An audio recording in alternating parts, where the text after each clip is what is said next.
71-এ আমাদের মুক্তিযোদ্ধারাও তো অজস্র খুন করেছিলেন, আপনি কি তাদেরকে খুনি বলবেন? বলুন মিস্টার মানিক, উত্তর দিন। আপনি তাদের খুনি বলবেন? উত্তর দিন। তাদেরকে খুনি বলা তো প্রশ্নই ওঠে না।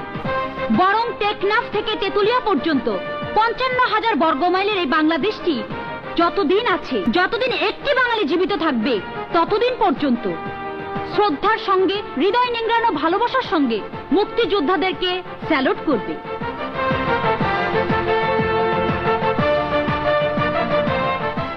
শহীদ এবং গাজী মুক্তিযোদ্ধারা, তোমাদেরকে আমার ব্যক্তিগত সালাম।